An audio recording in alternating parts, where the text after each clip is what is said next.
This is the Aesthetic Ecosystems Podcast. I'm Ben Hale, your virtual design guide to help you and your family have a healthy, beautiful landscape with less work.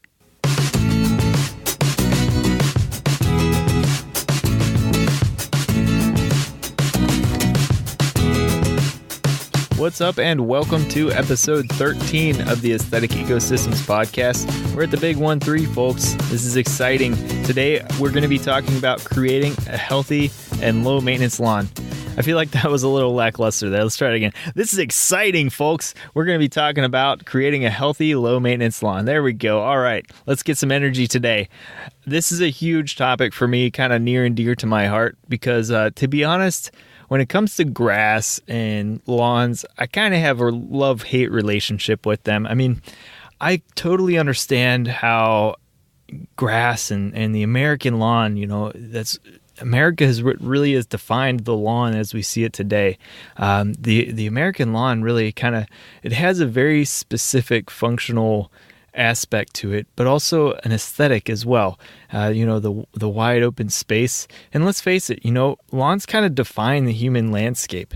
And if you, at least in Ohio, originally Ohio was this forested land, something like, don't quote me on this, but something like 90% of Ohio was once forested. And now you look at our landscapes and you mostly see lawns now when you have developed areas. And when it's undeveloped, it graduates back into forest eventually. Or if you're in the prairie, it graduates back to prairie. And you go to more arid regions, if you leave a lawn go, it's going to graduate back to the xeric desert type areas as well. So lawns really, in a way, kind of define the human landscape. But at the same time, lawns are this massive resource-draining piece of our landscapes. And also, I think it's just become overused so much to where it's kind of a drab piece of the landscape now. If I look down my street, I just see lawn after lawn after lawn after lawn.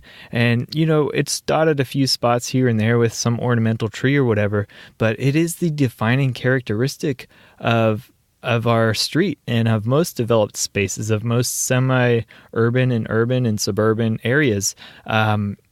And I would love to see that broken up more to where we actually have much less lawn. Let's say, I'm going to go out on a limb here and say, let's say half the lawn we do right now with our landscapes would be awesome. And why is that? Well, for one, it reduces the amount of maintenance if we design it properly. And also, just from an artistic standpoint, it provides much more interest. And also from an ecological standpoint, most likely you're going to be providing more ecosystem services as well, which in turn is going to be boosting the health of your landscape. And that's, again, what we all want here is the healthier our landscape, most likely the less work it's going to be, because the less stressed our plants will be, the less disease issues we have. So when it comes to grass, I certainly have a love-hate relationship with it, is kind of what I'm saying here. So there's certain aesthetic benefits to it when the lawn is used properly as a tool for a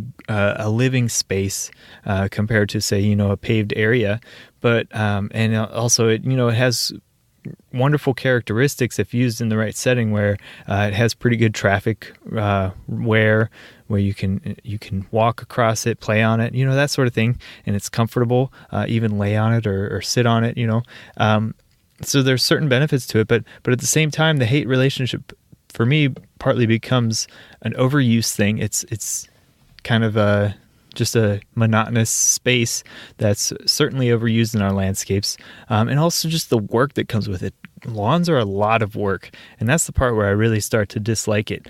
So let's get into how we can create a healthy and low maintenance lawn today, and see if we can make some changes in our own landscape.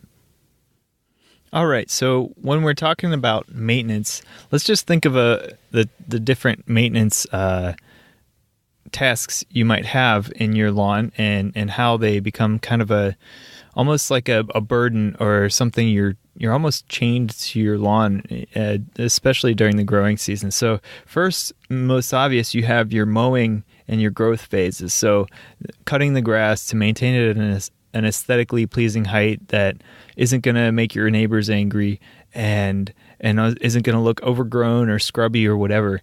Most municipalities and homeowners associations certainly frown on if you let your grass get out of control. Also, feeding is a maintenance issue. A lot of people will feed their lawns or hire services to do so on usually a semi-annual basis, or even more frequently sometimes. Next is your general grass health, just maintaining the health of your lawn, taking care of spots, especially if you have pets, or moles, or just in general dry areas or fungal issues or whatever. So taking care of your grass health is important too. So you might be reseeding and stuff.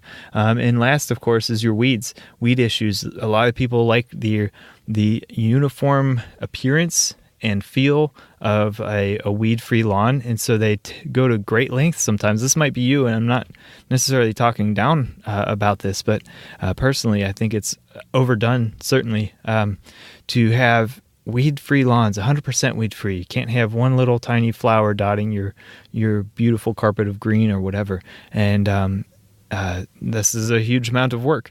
So those are the typical maintenance issues and burdens when you come to think of your lawn. Let's get into health. So there are actual health effects of typical lawn maintenance routines. The first is the chemical exposure. So a lot of lawn chemicals, there's specifically a reason why when lawns are treated by professionals, they put out that sign that has a circle with a line through it, and it usually shows a person and a dog, because lawn chemicals certainly have a pretty negative health effect, especially over long-term exposure. So if this is something, especially with kids, are more susceptible to chemical exposure of different chemicals. So lawns can have a specific and significant health effect on you and your family.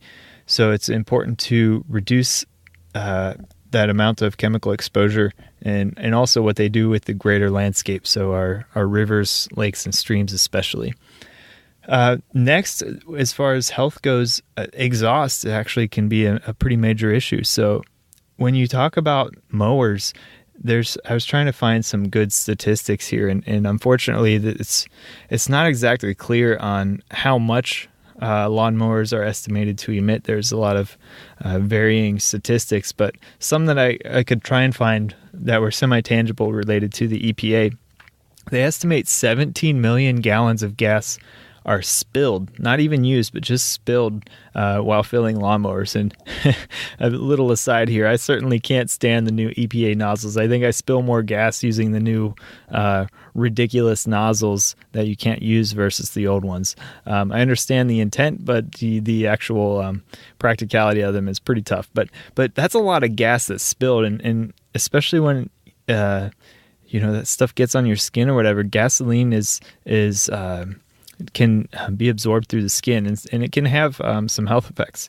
I'm not going to get into all this stuff today, but it's certainly something to consider. So next, the other statistic I saw through the EPA was 5% of U.S. air pollution is related to mowing. That's a lot of air pollution. And I'm not, I haven't thrown away our mower. Unfortunately, we're kind of tied to it. If we have a lawn, we got to maintain it, right? So it's something, though, I definitely consider when I'm thinking about how I take care of my yard. And last, the other piece I found was 600 million gallons of gasoline are used through lawn care each year. So that's a lot.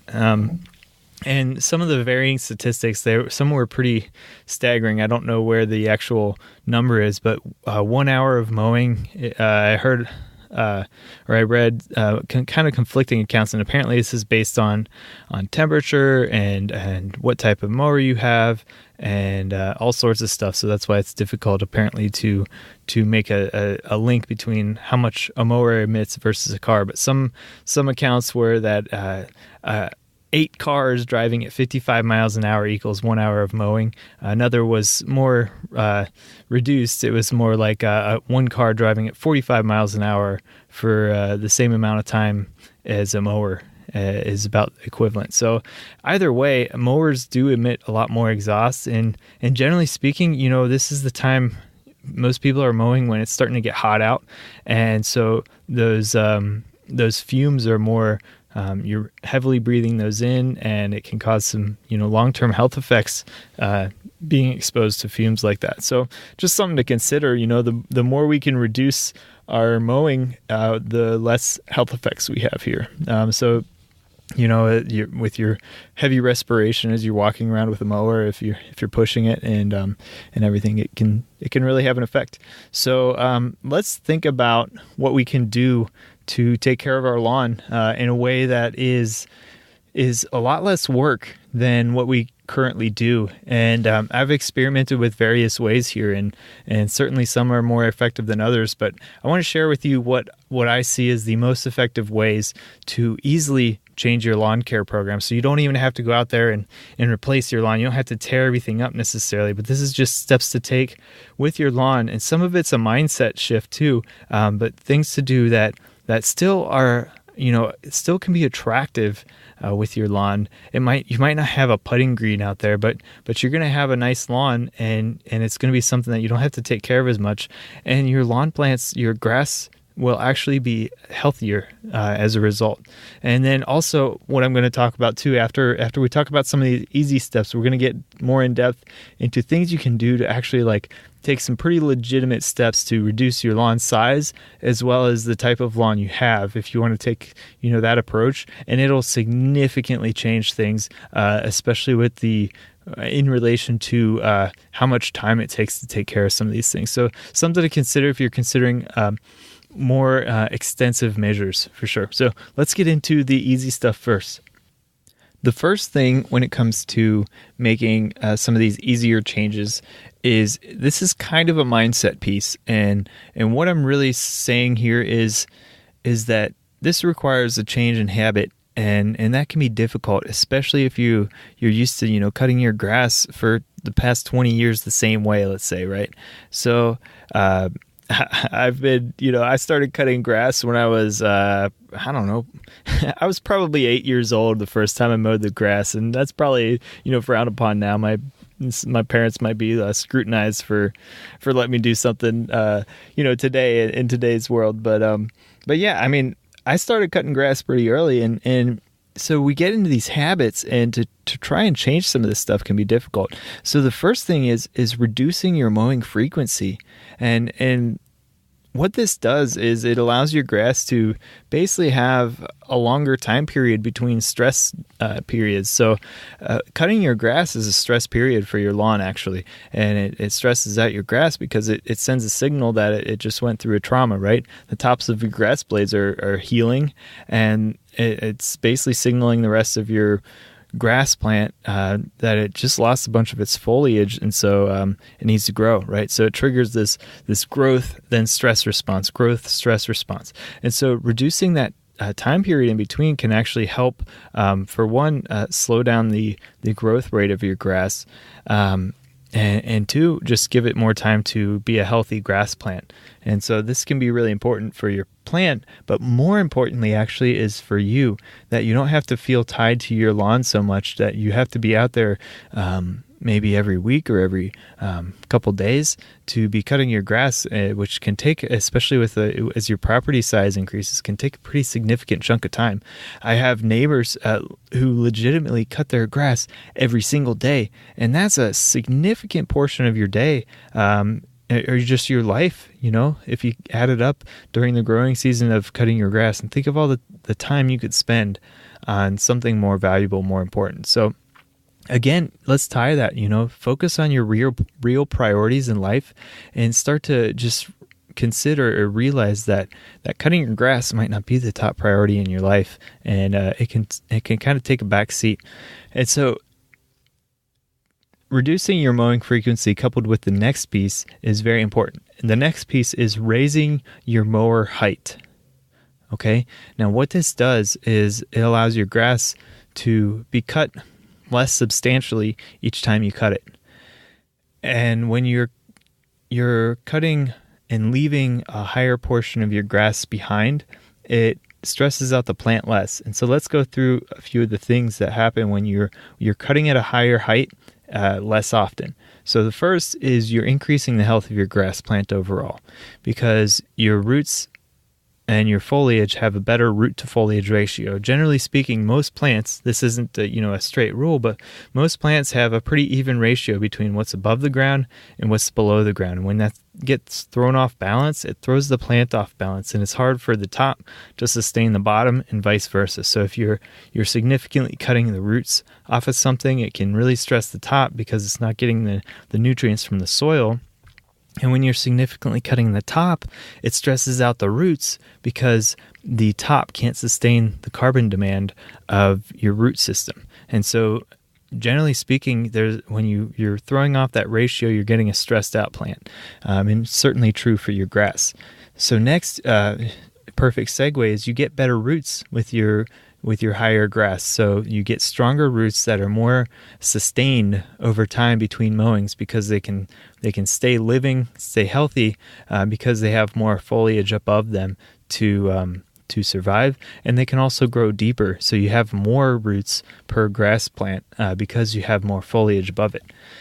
You have a reduced growth rate. So it takes your plant, it's still, because we have a mown lawn, we're still unfortunately putting a plant in its unnatural state. It's like a bonsai tree, right? So you see these beautiful bonsai trees that are these miniature versions of a real tree. Well, it's not their natural form. And so you have to take care of it and prune it and keep it maintained in order to keep it in that state, because naturally speaking, that bonsai wants to be a tree, not a tiny little miniature plant. And so it takes a lot of maintenance to keep it that way. And similar with grass.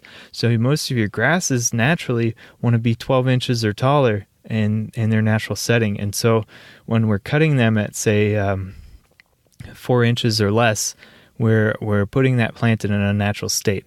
However, if you compare a 4-inch cutting to a 1 or 2 inch cutting, your plant is going to be much less stressed at that taller height because it's closer to its natural state. It stays in balance more with its natural state, and it's just not trying to struggle to survive by shooting out growth as much as possible because it keeps losing its top growth. So you're still doing that somewhat. It's inevitable because you're still mowing. You're still reducing its overall height. So as your plants obviously are still growing, right? Your grass is still growing, but it's at a reduced growth rate because it's not in that stress response as much.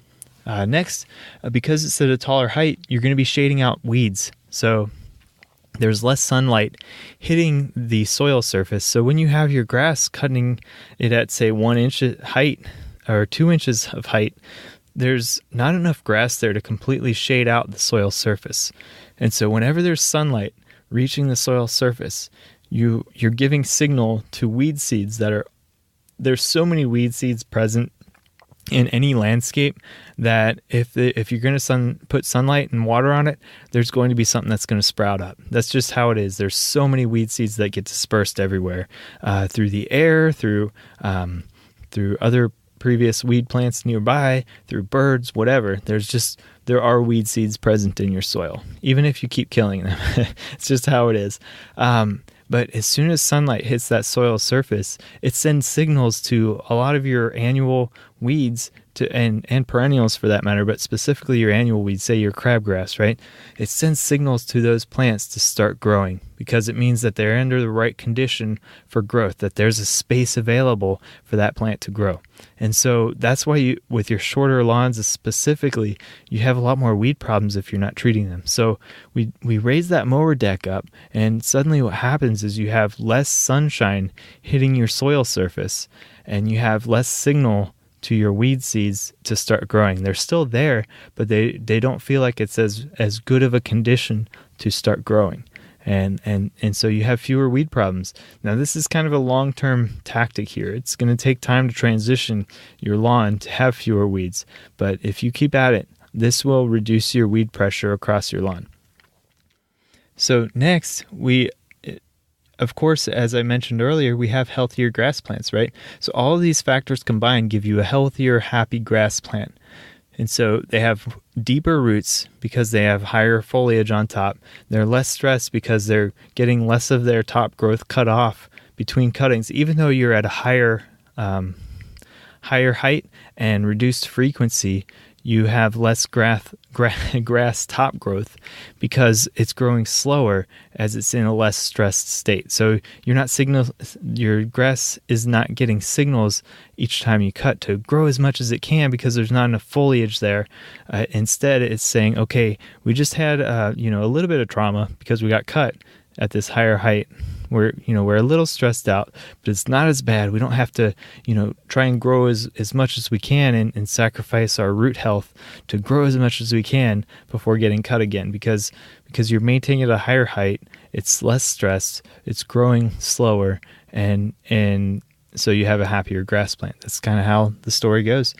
All right, so the next piece, after we reduce our mowing frequency, we raise our mower height. The next thing we want to do is all these cuttings. It used to be pretty common to bag your grass cuttings. Well, you see more and more people now mulching their grass clippings, and that's a really good thing. And because when you mulch your grass clippings, what it does is especially if you're mulching it small enough, if you have a nice mulching mower, it chops your grass blades into tiny little bits. And they can kind of percolate down through your grass and get in contact with the soil and for one, shade out any weeds there, right? Any weeds that are trying to germinate, you're shading that out, but they'll slowly kind of break down into organic matter for your soil. So they feed the grass plants, they feed the soil life that's present in your grass as well. So that's really important, a really helpful way to just kind of naturally start amending your soil to build it up and to replace some of the nutrients that your grass plants took out of it. Okay, so next if we're irrigating our lawn, you want to reduce that as much as possible. So especially if you're on a schedule, you want to get it off a schedule. So reducing your unnecessary irrigation can go a long way to actually helping your grass, surprisingly. Now, if your lawn is totally dependent on irrigation to grow, this is an entirely different issue. So if you're talking about, like, say you live in Nevada or something, right, where it's a much more arid region than southern Ohio where I am, right? But there's certain grass plants that are better adapted to those low moisture conditions. So if you're growing something that just can't tolerate the dryness that we're talking about here, you might have to irrigate, right? Now, am I advocating for irrigation? Not necessarily, because that's a lot of water, guys, especially in a water stressed region, right? You're taking clean water usually and you're putting it on grass plants that instead it could be used for drinking water, more important things. So what I'd recommend there is tough, but to replace your lawn with something that can withstand that condition. But if you got to do it, reduce it as much as possible. So especially, say, here in Ohio or a similar climate, we don't need to be irrigating our lawns, really. Most grass plants now that come out that you buy in the big box store, usually they have varieties that are adapted to your area and don't need so much irrigation once established. If you're establishing your lawn, even with your eco-friendly type lawns, your lawn replacements or whatever that I might be getting into later, those still require irrigation during establishment, because the establishment phase is a high maintenance phase. What we want is the long-term low maintenance phase. And so sometimes you got to do some work to get to where you want, right? Okay, so what I'm talking about here is your general maintenance phase. And in your general maintenance phase, you want to be watering in the early morning only. So what this does compared to other times of day is it's right before plants are going to be actively respiring, right? So before there's tons of sunlight. It also reduces the amount of water droplets are on the blades once you get to your hot points of your day. And it also is the best time overall. So why? So if you water in the middle of the day, you're basically putting a bunch of little tiny magnifying glasses on the top of your plants, right? And so it can actually burn the leaves by having little water droplets there that focus the sunlight onto certain points that just burn. They actually physically burn through the leaf and leave little tiny dead spots. So it can hurt your plants. And in addition, your evaporation rate is much higher because it's a hotter point of your day. You have active sunlight shining on the surface, so your evaporation loss is much higher as well. If you water in the late day or evening, what you can do is you can actually expose your plants to fungal disease conditions. So because of the high moisture in the evening and overnight, that's the best time for fungal diseases to kind of start growing and spreading. And so you're leaving the grass plants more susceptible to disease by watering at that time. Okay, so by reducing it and at the right time, you can take care of some of those issues. You're also, by just reducing your irrigation, you can increase the resilience of your plant. So you make it better adapted to your local conditions. Maybe it's even potentially drought conditions, right? So you're beefing up the health of your plant by slowly weaning it off this dependent and regular watering period. I mentioned that you're going to be reducing your fungal disease. So again, the wetter your plants, especially right at the base of the plant there, that's the most susceptible area of your plant. And you're going to be allowing it to have periods of dryness more frequently that is less conducive to fungal growth. And so that's really important. And last but not least here, certainly not least, is your pocketbook will thank you, because you're going to be reducing your water bill. And when you're talking about taking care of your landscape and irrigating it, your water bill can rack up pretty fast just through irrigation costs. So it's something that definitely your budget will thank you by kind of cutting this expense out, but also just on a greater scale, especially in water stressed regions. So you're talking about west of the Mississippi.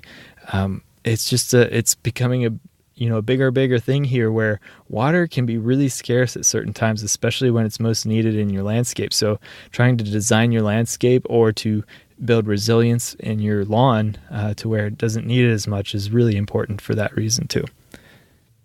Okay, so kind of part and parcel with the irrigation is we also want to feed our lawn only when necessary, and this is with amendments. And certainly I recommend organic amendments. So this isn't necessarily USDA certified organic that I'm talking about, but just naturally organic amendments. So your carbon-based amendments that you can get as compost, decomposed plant material, that sort of thing, mulches, and that kind of stuff that I'm talking about here. So when we're talking about organic amendments too, or naturally derived amendments, generally speaking, the non-concentrated form is better as well, because then it's a slow, extended release of nutrients that hopefully stay in your landscape longer, but also don't pose a negative health risk to you and your family.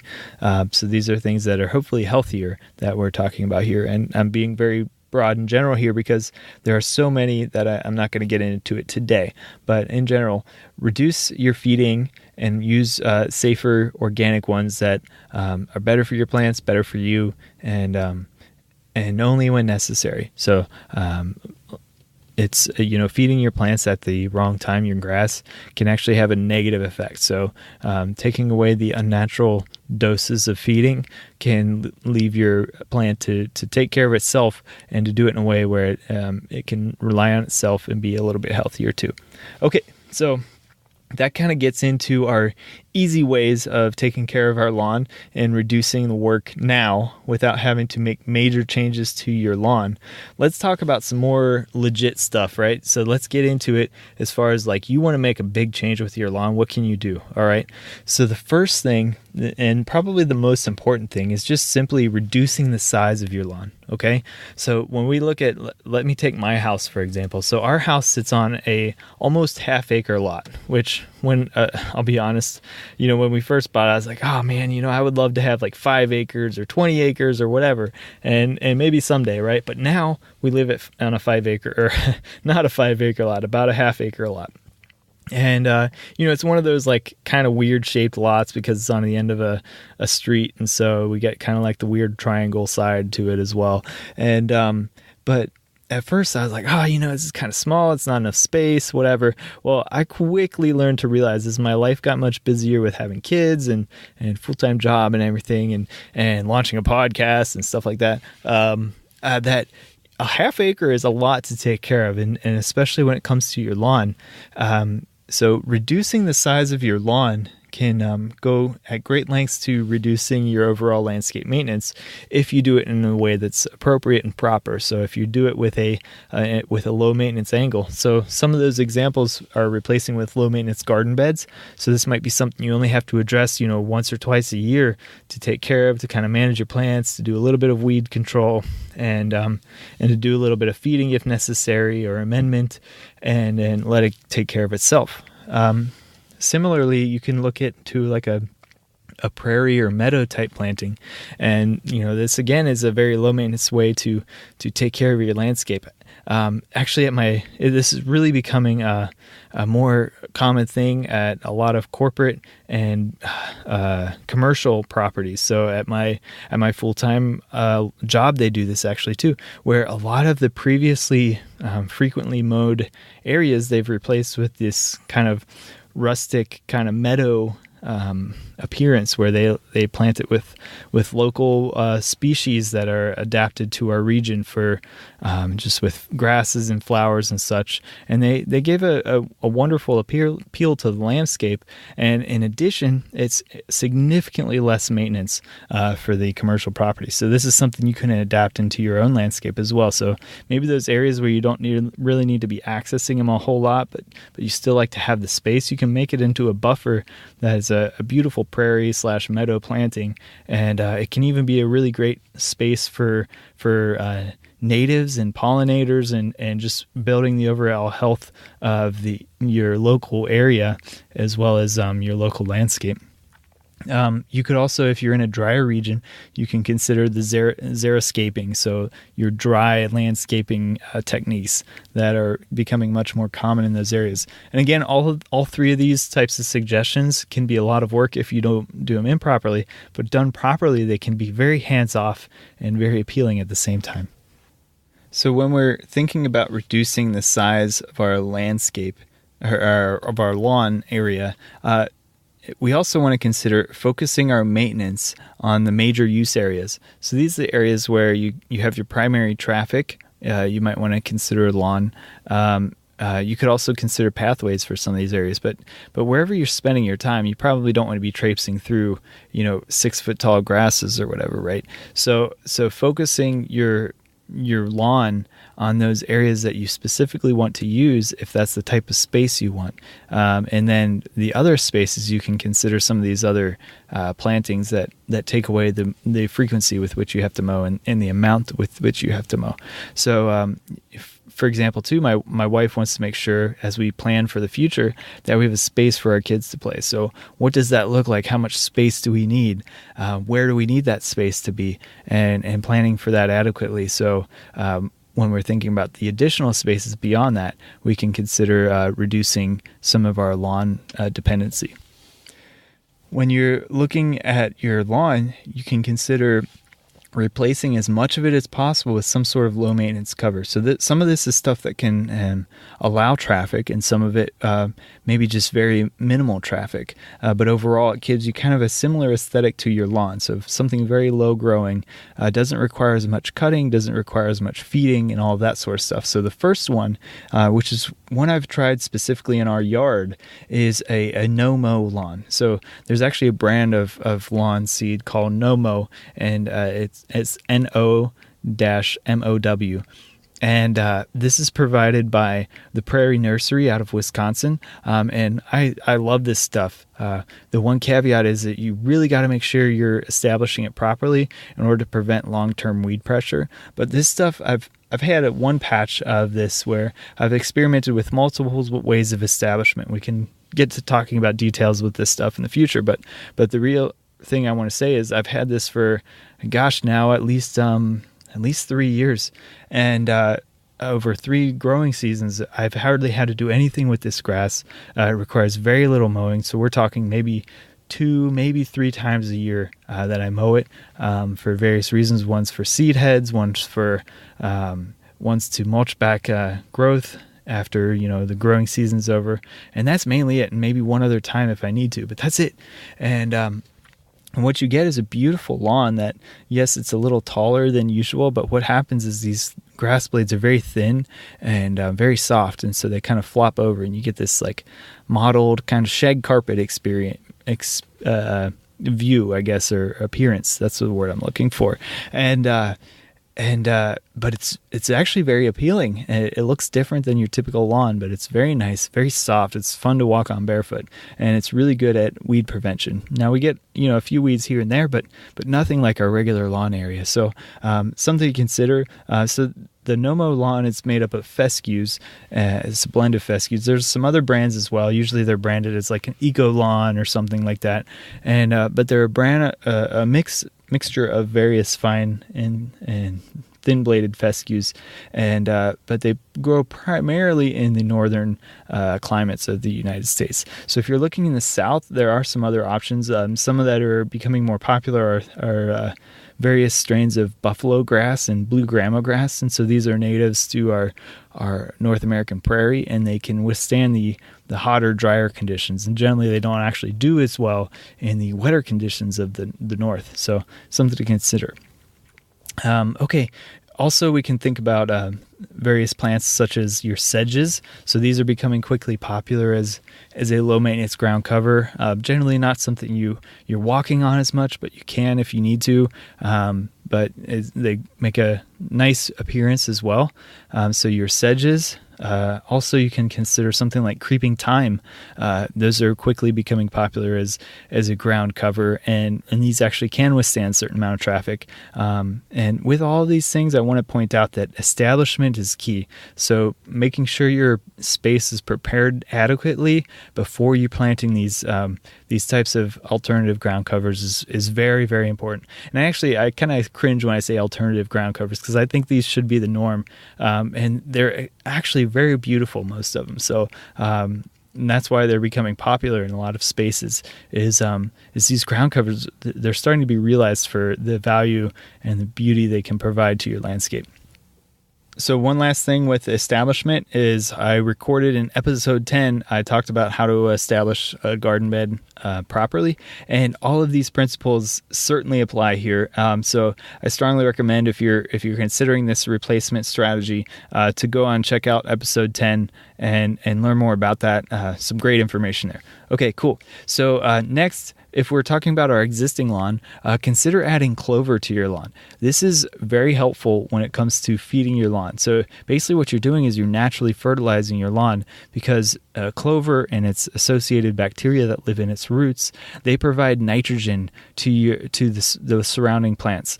And so that's very helpful. If you remember in your fertilizer that you generally buy from the store, it's NPK whatever, right? So it lists the certain values of nitrogen, phosphorus, and potassium. That's what the NP and K stand for.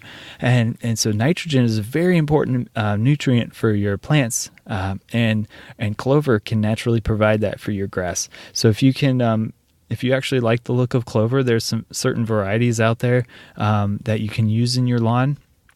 And clover can provide a lot of beauty to your landscape. It also attracts bees, which most people like. I like. And if, it's something to consider, I guess, if you're concerned about allergies or whatever, maybe you don't want to walk around barefoot in your lawn. But clover can really benefit your lawn, especially if you notice you have medic or birdfoot trefoil. These are two commonly considered weeds in lawns. Personally, I don't mind bird's foot trefoil. I think it's really pretty because it has these beautiful yellow flowers in late spring. So I'd actually like it in my landscape. But a lot of people consider these weeds. And so if you looking up what weeds you have in your lawn and these pop up, both of them have those typical 3 leaves that you see similar. They don't look exactly like clover, but they have similarly shaped leaves. And so if you have those in your lawn, what your lawn is saying is that you don't have enough nitrogen there. So planting your clover there can be very helpful. One point I want to make here is if you choose to use something like weed and feed in your lawn, this is incompatible with clover because clover is a broadleaf plant, and your weed and feed kills out those broadleaf plants out of your lawn. So something to consider if you're considering that option. And last, I just want to say there's a lot of different multi-species mixes you can consider for your lawn. If you just kind of Google lawn alternatives, you'll start to see or there are a lot of various areas kind of trying to develop alternative or different lawn mixes that you can use that are low growing plants that can you can put in your landscape. And so it's something to consider there. I haven't tried out a lot of these yet. I hope to in the future, but just something I'm definitely keeping my eye out and kind of considering, and I just want to put it out there for you in case you want to see it. So with that, that's basically what I had today with taking care of your lawn in a way that is low maintenance, but also healthy, and kind of cutting that cord, that's going to tie you to your landscape so much so you can have a little bit more freedom. And I really hope that you can come away from today's episode with something actionable, something tangible that you can do in your landscape to really start saving time, especially when it comes to how you take care of your lawn. We're going to be getting into the active growing season here in just a little bit, and so I wanted to kind of prep you with the lawn care stuff today. And okay, now it's time to talk about the launch party, guys. Excuse me, not party, but partay. The launch partay is for the first 2 months of the show, from March 11th through May 11th, 2018. I want to have some fun to help spread the word about the show. I really appreciate your enthusiasm and interest in this show, and I want to get you guys involved and have some fun while we're doing it. So this is a chance to have some fun, for us to get connected, to win some prizes. And let's talk about the prizes before we talk about what we're doing. So what are the prizes?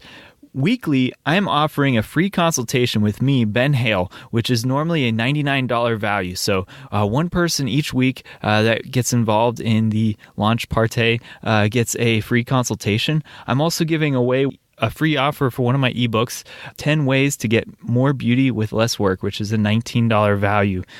Next, the grand prize. There is only one of these we're giving away through this whole launch party. So at the end of the launch partay, the Organic Lawn Care Manual by Paul Tukey.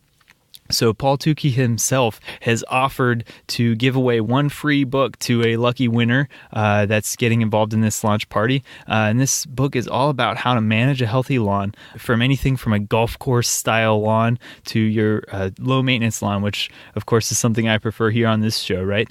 I own this book. I've read this book multiple times. I've given it away. It's a kind of a tattered and worn version that I have. And I use some of these practices in my own lawn. So I love this book, and I highly promote it as well, and you'll hear me talk about it throughout the show. But Paul Tukey has been kind enough to offer a copy of his book as a grand prize, and there's also a special surprise for everybody that's going to be getting involved in the launch partay. The Rolling River Nursery out of California has offered a special surprise for everybody that's involved. The Rolling River Nursery is a USDA certified organic nursery. So I went online and I looked around for nurseries that have online availability, shipped through the continental US, and have some great offerings. And Rolling River Nursery has been kind enough to become involved with our launch party. And they're not only are they online availability, but they also are certified organic, which means they don't use any harmful herbicides or pesticides that you have to be concerned with your family about. And so what you're getting is a safe and healthy plant.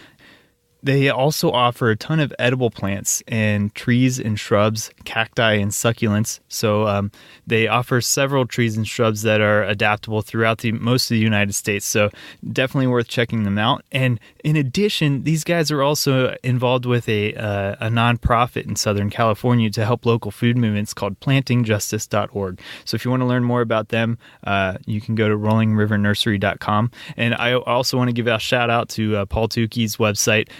For his Organic Lawn Care Manual, and his other works is paultukey.com, PAULTUKEY.